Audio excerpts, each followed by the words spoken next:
A lot of women that I work with are pretty well established. They've actually achieved a lot of things that they've wanted to achieve. They checked the boxes. They got married. They had kids. They had a career.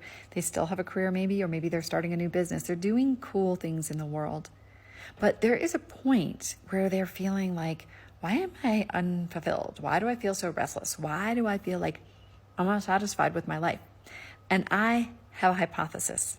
I believe it's because we achieved all of those things based on external expectations, societal expectations. We did them because we were supposed to do them. We did them because they were right and they were good and they were the things that like everyone does. But along the way, we weren't really listening to our soul's calling. We weren't really listening to what was true for us. I'm not even saying that it's a bad thing. I actually think sometimes in that first half of our lives, we have to do this kind of work of like building families, and we're actually biologically pulled toward procreation and raising children and developing some sense of stable foundation. Maybe it's some money and a house and some security.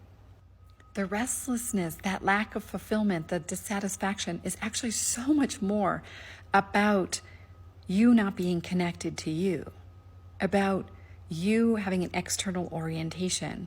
And what we have to do is find our way back to reclaiming a relationship with ourselves where we listen to ourselves, where we follow our impulses, we listen to our soul's calling, and we do more of that.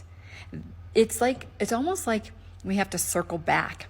We did all these things without really being attached to ourselves, and we have to go back and get ourselves and find ourselves and then bring ourselves back into this present day, and then start doing things from answering the question more of what do I really want here?